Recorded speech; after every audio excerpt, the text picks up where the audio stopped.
अगली क्लास है क्लास पोली प्लेकोफोरा। पोली का मतलब मैनी, प्लेकोफोरा शेल प्लेट्स के लिए है। इसके मेंबर्स को कॉमनली काइटन कहा जाता है और कम गहरे समुद्री पानी के अंदर पाए जाते हैं। चिपटी बॉडी होती है इनकी। तो अर्ली नेटिव अमेरिकन यानी कि रेड इंडियन वगैरह काइटन को बतौर फूड भी खाते थे। टेस्ट इनका फ़िश की तरह का ही होता है, लेकिन ये सख्त होते हैं, इस करके एक तो इनको चबाना मुश्किल होता है, दूसरा ये मुश्किल से मिलते हैं। तो इनका सर छोटा होता है, फुट इनका चिपटा होता है और इसका जो शेल है ये 8 डॉर्सल पीसेस के अंदर चेंज होता है। और ये पीसेस एक दूसरे के साथ आर्टिकुलेट करते हैं, यानी कि हर एक का सिरा दूसरे को ओवरलैप करता है। इसके जो मेंटल है ये मस्कुलर होता है और ये शेल के किनारे से लेके इसके फुट तक फैला होता है। मेंटल कैविटी मेंटल के किनारों और फुट के दरमियान में जो थोड़ी सी जगह बचती है उसके अंदर होती है। मतलब ये काइटन है, ये इसकी डॉर्सल साइड है, ये 1 2 3 4 5 6 7 8, ये इसके वेल्व्स या शेल की प्लेट्स हैं। नीचे इसका फुट है और इस शेल के बिल्कुल नीचे इसका वो टिश्यू जिसको मेंटल कहते हैं वो फुट के किनारों से लेके चारों तरफ और इसकी सारी बॉडी को कवर करता है। क्योंकि ये चिपटा बिस्किट शेप का होता है इसलिए इसमें थोड़ी सी जगह बचती है जो इसकी मेंटल कैविटी होती है।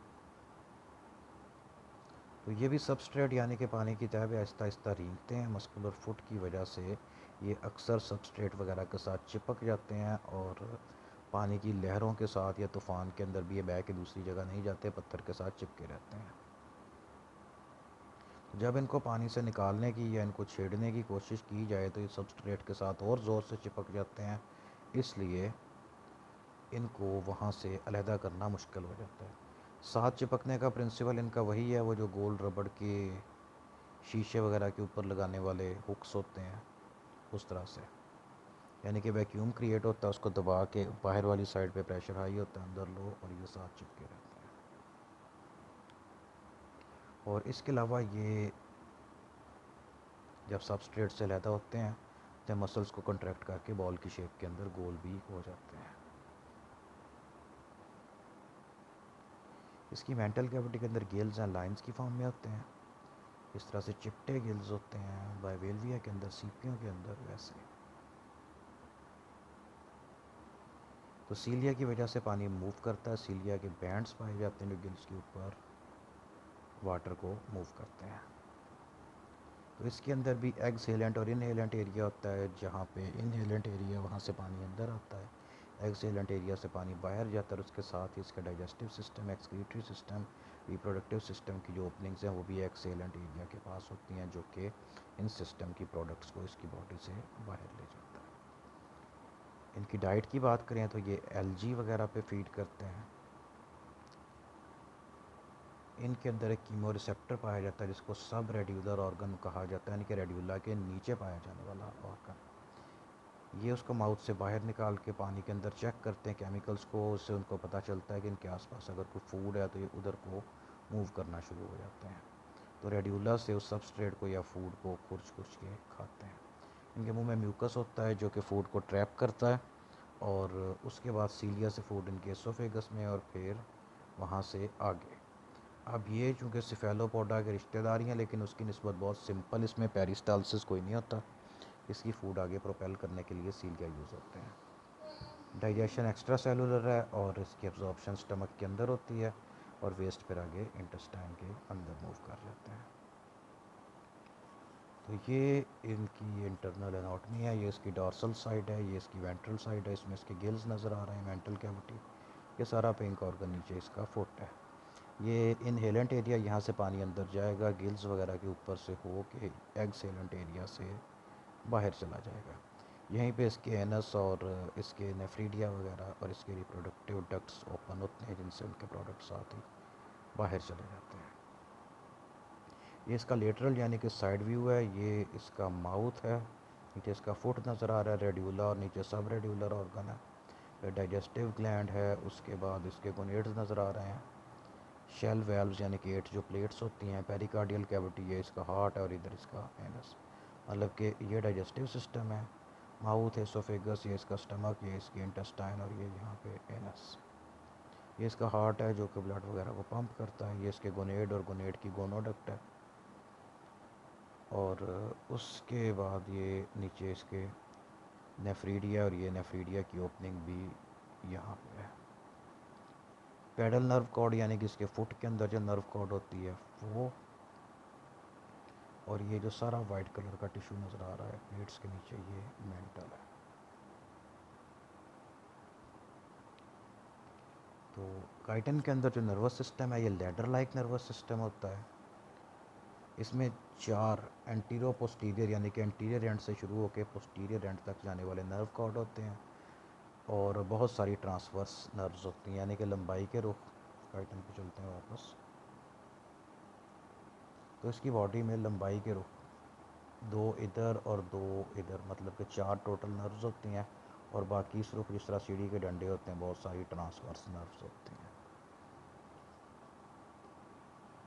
तो एक इसमें नर्व रिंग होता है जो कि एसोफेगस के इर्द गिर्द होता है। सेंसरी स्ट्रक्चर्स के अंदर ऑस्फ्रेडिया यानी कि कीमोरिसेप्टर, टैक्टाइल रिसेप्टर जो कि इसके मेंटल के किनारों पे पाए जाते हैं, कीमो रिसेप्टर इसके माउथ के पास पाए जाते हैं, और स्टेटोसिस्ट इसके फुट के अंदर पाए जाते हैं।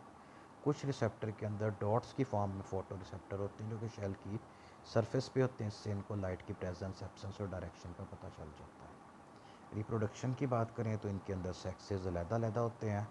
फर्टिलाइजेशन एक्सटर्नल है, डेवलपमेंट के अंदर लार्वल स्टेज आती है। तो इसका लार्वा ट्रोकोफोर लार्वा होता है, ये पानी में फ्री स्विमिंग होता है, बाद में ये बॉटम पे बैठ जाता है, इसमें मेटामॉर्फोसिस होती है और ये एडल्ट की शेप में चेंज हो जाता है। नोट फरमाइए कि काइटन्स के अंदर वैलिगर लार्वा वाली स्टेज नहीं आती। नेक्स्ट आती है क्लास स्कैफोपोडा। तो ग्रीक वर्ड स्कैफी का मतलब होता है बोट यानी कि कश्ती, और पोडोस का मतलब होता है फुट। इनको कॉमन वर्ड्स के अंदर टूथ शेल या टस्क शेल कहा जाता है। टस्क कहते हैं हाथी के दांत को, वो जो दिखाने वाले दांत होते हैं लंबे वाले 2। इसकी 300 से ज़्यादा स्पीशीज़ हैं, सारे रेत वगैरह के अंदर सुरंगें बना के रहते हैं, मरीन इन्वायरमेंट में पाए जाते हैं, और ये दरमियानी गहराई से लेकर ज़्यादा गहराई में रहने वाले एनिमल्स हैं। यूनिक फीचर ये है कि इसका जो शेल है कोन की शेप का होता है, और दोनों सिरे इसके ओपन होते हैं। इसका हेड और फुट शेल के चौड़े वाले हिस्से के अंदर से उसको बाहर भी निकाल सकते हैं, अंदर भी कर सकते हैं। बाकी बॉडी इसकी मेंटल वगैरह लंबाई की फॉर्म में होती है, और ये पूरे शेल के अंदर फैली होती है। तो ये इसके शेल की डायग्राम है, पिक्चर सॉरी। इधर से इसका हेड फुट वगैरह निकलता है, बाकी बॉडी इसकी अंदर को होती है। ये शेल के अंदर से एक्चुअल एनिमल निकाल के दिखाया गया कि इस तरह से सुंडे की शेप का होता है, और ये शेल के अंदर से एनिमल निकला हुआ है जो कि कोई चीज़ खा रहा है। तो नोट फरमाइए कि ये बहुत ज़्यादा गहराई में पाए जाते हैं, इसलिए ये जो रिमोट कंट्रोल छोटे छोटे सबमरीन और पानी के अंदर जाने वाले ड्रोन थे, उनसे पहले इनकी इस तरह की वीडियोस या पिक्चर नहीं मिलती थी, या इसको ज़िंदा हालत के अंदर कभी नहीं देखा गया। इनके मेनली डेड शेल वगैरह ही मिलते थे, क्योंकि इतनी डेप्थ में इंसान के लिए जाना पॉसिबल नहीं था। तो इस फॉर्म में इनके शेल मिलते थे, लेकिन अब इनकी वीडियोस वगैरह और इसके कुछ लिविंग स्पेसिमन भी साइंटिस्ट मतलब कि पानी की डेप्थ से निकाल के लाए और उनको स्टडी किया। तो ये चूँकि देखने में हाथी के दांत की तरह का होता है, इसलिए इसको टस्क शेल कहा जाता है। तो ये रेत के अंदर दबे हुए ज़िंदगी गुजारते हैं, अपना हेड और फुट शेल से बाहर निकालना होता है, और इसके अंदर जो पानी आता और जाता है, मतलब कि शेल दोनों तरफ से ओपन होता है, एक तरफ से पानी आता है, परली तरफ से निकल जाता है। उसके थ्रू ही अपनी डिफरेंट मेंटेनेंस एक्टिविटीज़ परफॉर्म करते हैं। सबसे पहला तो ये कि इसके अंदर फंक्शनल गिल्स कोई नहीं होते। गैस एक्सचेंज के लिए अपनी मेंटल कैविटी को यूज़ करता है, और जो इसका मेंटल टिश्यू है उसके अंदर डिफ्यूजन के थ्रू गैस एक्सचेंज होता है। इनके अंदर रेड्यूला प्रेजेंट होता है, टेंटिकल्स होते हैं जिसको ये यूनिसेलुलर ऑर्गेनिजम्स पे फीड करने के लिए यूज़ करते हैं। मेल फीमेल इसमें अलग-अलग है, और फर्टिलाइजेशन एक्सटर्नल होती है। लार्वल स्टेज आती है जिसमें लार्वा पहले ट्रोकोफोर लार्वा बनता है, कुछ टाइम के बाद वैलिगर लार्वा बनता है, और उसके बाद वो बॉटम पे बैठ जाता है और एडल्ट की शेप में चेंज हो जाता है। ठीक है, ये इसको कट ओपन करके दिखाया गया। ये इसके शेल का चौड़े वाला हिस्सा है जहाँ से इसके टेंटिकल्स, फुट वगैरह और माउथ वगैरह इसका ओपन होता है। इन्हीं टेंटिकल्स के थ्रू ये छोटे छोटे ऑर्गेनिजम्स को पकड़ के खाता है। और इसमें बिल्कुल सिंपल किस्म का ब्रेन है, उसका डाइजेस्टिव ग्लैंड और रिप्रोडक्टिव ऑर्गन्स। नेक्स्ट आती है क्लास मोनोप्लेकोफोरा।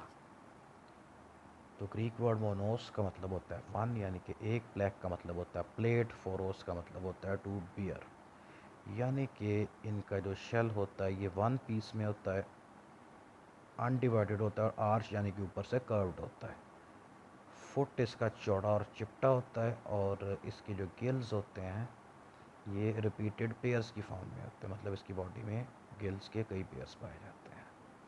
इसके अलावा इसके अंदर फुट रिट्रैक्टर मसल्स पाए जाते हैं जो कि फुट को वापस शेल के अंदर खींच लेते हैं। डाइशियस होते हैं, लेकिन इनकी एम्ब्रियोलॉजी या रिप्रोडक्टिव स्टेजेस के बारे में अभी ज़्यादा डाटा मुयस्सर नहीं है। तो 1952 तक यही समझा जाता रहा कि जो मोनोप्लेकोफोरा है ये एक्सटिंक्ट हो चुके हैं और अब ये नहीं पाए जाते, इनके सिर्फ फॉसल्स ही मिलते थे। फिर एक इसी के अंदर से एक लिम्पेट यानी कि वो सिंगल शेल सिपी की तरह का एक एनिमल जिसको नियोप्लीना कहा जाता है, इसको 3520 मीटर गहराई से निकाला गया। वही वो जो प्रोब और छोटी रिमोट कंट्रोल सबमरीन होती है उसके ज़रिए इसका एक सैंपल पानी से निकाला गया, यानी कि तकरीबन 10,000 फीट की डेप्थ से। कंट्री है कोस्टा रिका, उसके पास से इनको निकाला गया। तो तब पता चला कि ये अभी भी पाए जाते हैं और इसको इससे पहले इसलिए नहीं देखा गया कि 10,000 फीट की डेप्थ के अंदर अगर एक एनिमल मिलेगा तो इंसान का उससे वास्ता पड़ना बहुत रेयर है, क्योंकि इंसान इतनी डेप्थ तक नहीं जाता। तो ये मोनोप्लेकोफोरम्स हैं, ये इनके शेल की डोर्सल साइड है, ये वेंट्रल साइड है, शेल इनका वन पीस में होता है, ये सारा इसका मस्कुलर फुट है जो आपको नीचे नज़र आ रहा है। ठीक है, ये इसकी कार्टून डायग्राम है जिसके अंदर इसकी एनाटॉमी भी दिखाई गई है। ये इसका माउथ है, ये सारा जो ऑफाइड सा टिश्यू नज़र आ रहा है ये इसका मेंटल है, ये पिंक वाला इसका फुट है, और ये जो हाथ से बने हुए हैं ये यहाँ तक और ये यहाँ तक, ये इसके गिल्स हैं, और ये एनस है, मतलब कि माउथ और डाइजेस्टिव सिस्टम अंदर से होके ये एनस। अगली क्लास है क्लास कॉर्डोफोविएटा। तो लैटिन वर्ड कॉर्डा का मतलब होता है टेल, फोविया का मतलब होता है स्मॉल पिट, छोटा सा कड़ा। तो वर्म लाइक मोलस्क होते हैं, मतलब सुंडे की शेप के होते हैं। इनका साइज़ 2 मिलीमीटर से लेके 14 सेंटीमीटर यानी तकरीबन 6 इंच तक होता है, और ये गहरे पानी के अंदर पाए जाते हैं और वर्टिकल यानी कि पानी में ऐसे सीधे रुख को सुरंगें सी बना के रहते हैं। उनकी बॉडी के ऊपर छोटे छोटे छिलके से होते हैं, और बाकी मोलस्का वाले जो रेगुलर करेक्टरिस्टिक्स हैं वो इनके अंदर नहीं पाए जाते, मतलब इनमें शेल नहीं होता, क्रिस्टलाइन स्टाइल नहीं जो फीडिंग में यूज़ होता है, स्टेटोसिस्ट नहीं होता, फुट नहीं होता, और नेफ्रीडिया भी नहीं होते। तो जोलॉजिस्ट इसकी 70 स्पीशीज़ डिस्क्राइब तो कर चुके, लेकिन इनकी इकोलॉजी, बिहेवियर और इनके लाइफ साइकिल के बारे में अभी तक ज़्यादा नहीं जानते। ठीक है, ये कॉर्डोफोविएटा की एग्जाम्पल है जिसको लिमी फॉस्टर कहा जाता है। तो बहुत गहराई में पाए जाने वाले एनिमल्स हैं। अगली है क्लास ए प्लेकोफोरा। तो ए मीन्स विदाउट, प्लेक का मतलब होता है प्लेट, और फोरस का मतलब होता है टू बियर, मतलब इनके ऊपर वो शेल वगैरह नहीं होता। इनको कॉमनली सोलैनोगैस्टर कहा जाता है। इनकी 250 स्पीशीज़ होती हैं। सिलेंडर की शेप की बॉडी होती है, इनके ऊपर शेल नहीं होता, और ये अपनी वेंट्रल सरफेस के थ्रू सबस्ट्रेट के ऊपर रिंग रिंग के चलते हैं। इनका नर्वस सिस्टम भी लेडर लाइक होता है, और जिस तरह से प्लेनेरिया के अंदर नर्वस सिस्टम वैसा होता है। इनकी बॉडी की शेप भी चूँकि फ्लैट वर्म से मिलती जुलती है, इसलिए मोस्टली साइंटिस्ट इस चीज़ पे बिलीव करते हैं कि ये मोलस्का का बहुत पुराना ग्रुप है और एंसेस्ट्रल ग्रुप्स के अंदर आता है। ये एंसेस्ट्रल एनिमल का वो ग्रुप्स है जिससे डाइवर्ज करके आगे दो लीनिएजेस बने, एक तो फ्लैट वर्म्स की लीनिएज या वो वाला ग्रुप बना, और एक बाकी जो मॉडर्न मोलस्का वो बने। तो ए प्लेकोफोरा के अंदर से फर्दर एक छोटा ग्रुप है जिसके अंदर बर्रोइंग स्पीशीज़ आती है, मतलब कि रेत वगैरह के अंदर सुरंगें बना के रहती हैं। माइक्रो ऑर्गेनिज्म और जो डेब्रस या गला सड़ा ऑर्गेनिक मटेरियल उस पर फीड करते हैं, इनके अंदर रेडिकुला और नेफ्रीडिया पाए जाते हैं।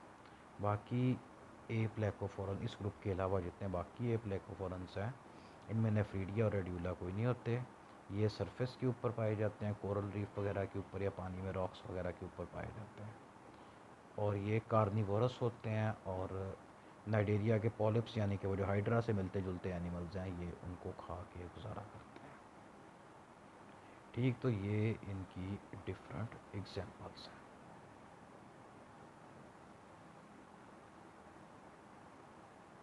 ये भी, तो ये स्कैनिंग इलेक्ट्रॉन माइक्रोस्कोप पे बनाई हुई पिक्चर है। इसको मियोमीनिया कहा जाता है। इसकी बॉडी के ऊपर ये जो लाइंस इस वक्त को बनी नज़र आ रही हैं, ये वो स्पाइक्यूल्स हैं जो कि कैल्शियम कार्बोनेट के बने होते हैं। और इसकी जो एक्चुअल लेंथ है वो 2 मिलीमीटर के पास होती है, यहाँ पे बड़ा नज़र आ रहा है।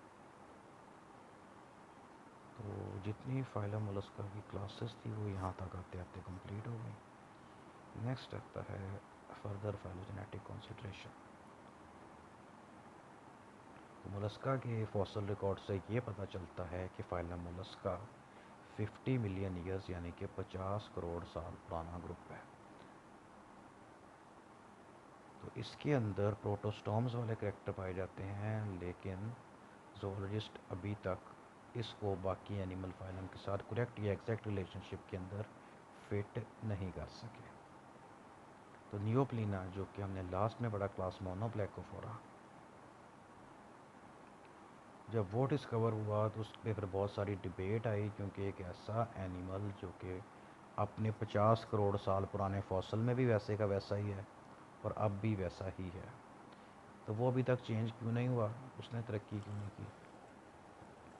और अगर वो इतना ही कामयाब डिज़ाइन है तो फिर बाकी मोलस्का तरक्की करके एडवांस क्यों हो गए। उसके बाद इसके अंदर कुछ ऐसे फीचर्स हैं जो बाकी मोलस्का के अंदर नहीं थे, जिस तरह से इसके जो गिल्स हैं सेगमेंट्स की फॉर्म के अंदर अरेंज थे, रिपीटेड थे, मतलब कई पेयर्स थे। इसका एक्सक्रीटरी स्ट्रक्चर, इसका नर्वस सिस्टम वगैरह, तो ये बाकी मोलस्का के साथ मैच नहीं करता। तो वो सोचने पे मजबूर हो गए कि जो segmental arrangement of body structures है, यानी कि बॉडी में सेगमेंट्स बनते हैं, उसके अंदर इसके ऑर्गन्स रिपीट होके अरेंज होते हैं, ये फाइलम एनिलीडा और फाइलम आर्थ्रोपोडा का करैक्टर है, मोलस्का के अंदर करैक्टर नहीं है। इस वजह से जोलॉजिस्ट, सब नहीं लेकिन कई जोलॉजिस्ट इस चीज़ पे बिलीव करते हैं कि जो मोनोप्लेकोफोरन्स हैं, ये मोलस्का और फाइलम एनिलीडा, इन दोनों के दरमियान में मिसिंग लिंक या कनेक्टिंग लिंक का काम करता है, जो कि इन दोनों ग्रुप्स को आपस में लिंक करता है। इस आइडिया को फर्दर सपोर्ट करने के लिए एविडेंस ये है कि Mollusca, phylum Annelida, phylum arthropoda, ये सारे के सारे प्रोटोस्टॉम्स हैं। इसके अलावा जो काइटन्स हैं, काइटन के अंदर भी कई बॉडी पार्ट्स रिपीटेड होते हैं, जिसके अंदर से मेनली इनके शेल की प्लेट्स हैं जो कि 8 प्लेट्स रिपीटेड होती हैं। तो मोस्टली जोलॉजिस्ट इस बात पे बिलीव करते हैं कि जो सेगमेंटेशन यानी कि बॉडी को अलग-अलग हिस्सों में डिवाइड करके उसके अंदर जो ऑर्गन्स रिपीट होना और वो हिस्से स्पेसिफिक फंक्शंस के लिए स्पेसिफाइड होना कि ये हिस्सा फीडिंग से रिलेटेड है, ये हिस्सा रिप्रोडक्शन से, और ये इसकी लोकोमोशन से। तो ये एनिलीडा और आर्थ्रोपोडा में भी होता है, लेकिन मोलस्का के अंदर ये काम उनसे थोड़ा सा डिफरेंट है। तो अभी तक इस चीज़ पर रिसर्च जारी है कि नियोप्लीना जैसे जो एनिमल्स हैं, इनके अंदर ये जो सीरियली रिपीटेड एनिमल्स स्ट्रक्चर्स हैं, जिस तरह से उसके गिल्स रिपीटेड है, इसके पीछे क्या लॉजिक है और ये एनिलीडा के साथ और आर्थ्रोपोडा के साथ किस तरह से लिंक्ड है। और अगर ये उनका रिश्तेदार है तो इस तरह से फिर कोई एनिमल आर्थ्रोपोडा या एनिलीडा के अंदर क्यों नहीं है, या बाकी मोलस्का के अंदर क्यों नहीं है। मतलब ये डिबेट अभी तक चल रही है और इसके ऊपर फिर फर्दर रिसर्च से नई चीज़ें पता चलेंगी।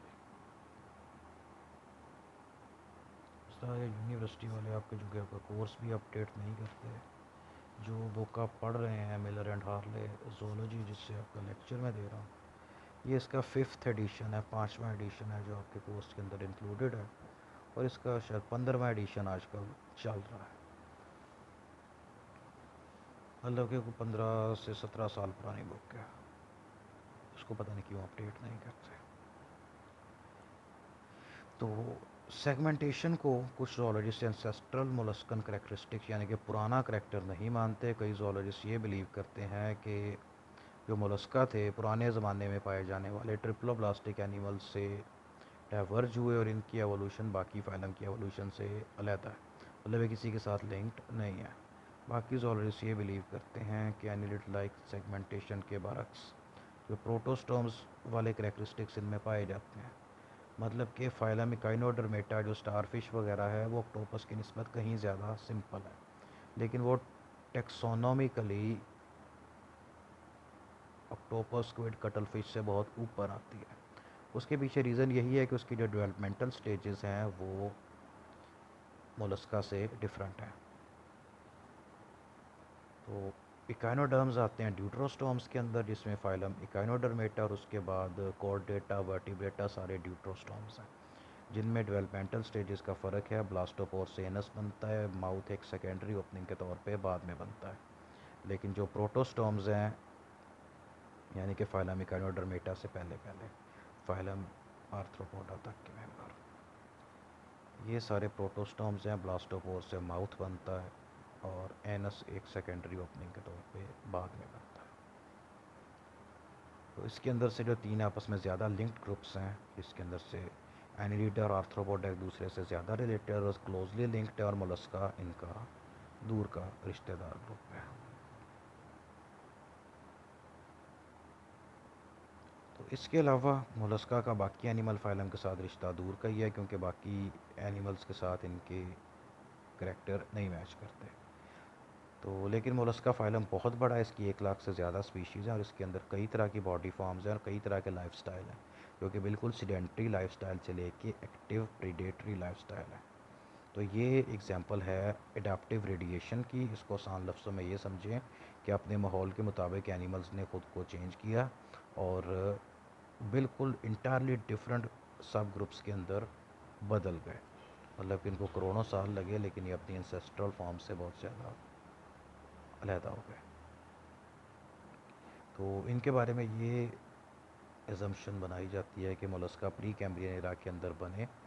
शुरू के अंदर ये स्लो मूविंग और मेरीन इन्वायरमेंट में समंदर की तह पर रहने वाले जानवर थे। बाद में आहिस्ता आहिस्ता इनके अंदर डाइवर्सिफिकेशन हुई, इन्होंने माहौल के साथ ख़ुद को चेंज किया और कैम्ब्रियन पीरियड आते आते इसमें काफ़ी ज़्यादा डाइवर्सिफिकेशन आ गई। मतलब कि कुछ इसमें से फ़िल्टर फीडर बन गए, कुछ बर्रोअर बन गए यानी कि रेत में सुरंगें बना के वहाँ पे रहते थे, और कुछ ने पानी में तैरना शुरू कर दिया और प्रेडेटर बन गए। और बाद में कुछ मोलस्का पानी से निकल के खुश्की पे आए, उन्होंने नए हैबिटेट तलाश किए, और इसी वजह से जो मोलस्का आपको अब दरख्तों पे भी मिलेंगे, ट्रॉपिकल रेन फॉरेस्ट के अंदर और साए वाली जगहों से लेके बिल्कुल एरिड यानी कि खुश्क रेगिस्तानी इलाकों में भी मोलस्का पाए जाते हैं। तो आगे जो फिगर आएगी इसमें मोलस्का की फाइलोजनी यानी कि इनका एवोल्यूशनरी रिलेशनशिप है। सो जोलॉजिस्ट ये बिलीव करते हैं क्लास कॉर्डोफोबिएटा जिनके अंदर शेल नहीं होता और क्लास ए प्लेकोफोरा इनके अंदर भी शेल नहीं होता, ये प्रिमिटिव करैक्टर है, यानी कि शुरू वाले मोलस्का का करैक्टर है जिसमें शेल नहीं था। शेल वाले मोलस्का बाद में आए। और जो मल्टी पार्ट शेल है ये पॉलीप्लेकोफोरा को बाकी क्लासेस से अलहदा करता है। पॉलीप्लेकोफोरा में काइटन आते हैं, इसके शेल के अंदर 8 पीस होते हैं, बाकी जितने मोलस्का इनके शेल के अंदर 1 या 2 पीस होते हैं। तो बाकी साइनेपोमॉर्फीज और उसका आपस में क्या लिंक है ये ऑलरेडी साइनेपोमॉर्फी की डेफिनेशन में डिस्कस की थी, बाकी ज़्यादा सर खपाने की आपको ज़रूरत नहीं इस डायग्राम के ऊपर है। तो इसको यहाँ नीचे से देखना शुरू करना है और इधर को जाना है, और फिर ये इसके जो ग्रुप डाइवर्स हो रहे हैं उनको डिस्कस करेंगे। इसको थोड़ा बड़ा कर लेते हैं पहले। तो सबसे पहले रिड्यूस सिलोम है, सिलोम का साइज़ रिड्यूस हुआ, फिर मेंटल टिश्यू बना, मस्कुलर फुट बना और रेड्यूला बना। यहाँ से बन रहे हैं दो लीनिएज। इसके अंदर करेक्टर पहला ऐड हुआ कि कैलकेरियस स्पाइक्यूल्स हैं जो कि स्केल्स की शक्ल के अंदर हैं, और इससे जो आगे जाके लाइन बनी ये थी क्लास कॉर्डोफोरिएटा। दूसरी लीनिएज जो ये वाली जा रही, इसकी वेंट्रल सरफेस के ऊपर पैडल ग्रूव्स यानी कि रिजेस से बने हुए थे, ये है क्लास एप्लेकोफोरा। अब अगला मेन लीनिएज में जो करेक्टर शामिल हुआ, वन और फ्यू शेल ग्लैंड जो कि शेल बनाते हैं। तो इससे आगे ये वाली लीनिएज बनी। इसका जो यूनिक करेक्टर ये है कि एक तो शेल के अंदर 8 प्लेट्स हैं और सिंगल शेल ग्लैंड है। पहले मल्टीपल शेल ग्लैंड थे, अब एक सिंगल है। तो ये पॉलीप्लेकोफोरा यानी कि काइटन आए। उसके बाद फिर लीनिएज आगे गई, यहाँ से डाइवर्ज होकर दो बने। जो पहले बन रही है ये है मोनोप्लेकोफोरा, जिसके अंदर न्यूक्लिना वगैरह आते हैं। अब अगला करेक्टर क्या ऐड हुआ कि हेड रिड्यूस हो गया। हेड रिड्यूस होने से पहले ये वाला ग्रुप बन रहा है। इसके अंदर गैस्ट्रोपोडा और सेफेलोपोडा है। गैस्ट्रोपोडा का यूनिक करेक्टर है टॉर्जन, जिसमें शेल के अंदर मौजूद सभी ऑर्गन 180 डिग्री ट्विस्ट हो जाते हैं। फिर है सेफेलोपोडा। सेफेलोपोडा के यूनिक करेक्टर के close circulatory system, ink sac और इंक ग्लैंड और आर्म्स और टेंटिकल्स जो कि 8 होते हैं। फिर अगला करेक्टर क्या कि हेड का साइज रिड्यूस हो गया, नर्वस सिस्टम डिसेंट्रलाइज्ड हो गया यानी कि सेंट्रल ब्रेन ख़त्म हो गया, मेंटल टिश्यू ने पूरी बॉडी को कवर कर लिया। और उसके बाद जो लीनिएज बनी ये बनी बाइवेल्विया की। फिर उसके बाद आता है अगला करेक्टर बाइवेल्विया का, जो है कि इसमें रेड्यूला नहीं होती और शेल दो पीसेस पे होता है। आगे फिर करेक्टर ऐड हुआ कि टस्क यानी कि हाथी की दांत की शेप का शेल इसमें आया, और टी नीडिया ख़त्म हो गए। इससे बना ग्रुप स्कैफोपोडा। तो स्कैफोपोडा जिनको टस्क शेल कहा जाता है, बॉटम में रहने वाले एनिमल्स हैं। तो ये मोलस्का की सारी क्लासेस लिखी हुई हैं यहाँ पे आसान लफ्ज़ों में समझने के लिए, ऐसे कि जो आपस में ऐसे साथ हैं या ऐसे साथ हैं क्लोजली लिंक हैं। जिस तरह से कॉर्डोफोविएटा, एप्लेकोफोरा, पॉलीप्लेकोफोरा ये आपस में ज़्यादा क्लोजली लिंक्ड हैं। लेकिन कॉर्डोफोविएटा और बाइवेल्विया दूर के रिश्तेदार हैं। गैस्ट्रोपोडा और सेफेलोपोडा क्लोज रिश्तेदार हैं, लेकिन गैस्ट्रोपोडा और स्कैफोपोडा आपस में दूर के रिश्तेदार हैं। तो ये फाइलम मोलस्का आपका कंप्लीट हो गया। तो पुत्र इससे रिलेटेड किसी बच्चे का कोई क्वेश्चन हो तो पूछ सकते हैं। वंस अगेन के फर्दर फाइलोजेनेटिक कंसिडरेशंस और एवोल्यूशनरी पर्सपेक्टिव सिर्फ आपको समझाने के लिए होते हैं, इसमें से क्वेश्चन नहीं आता ना आपने याद करना है। Thank you very much and अल्लाह हाफिज़।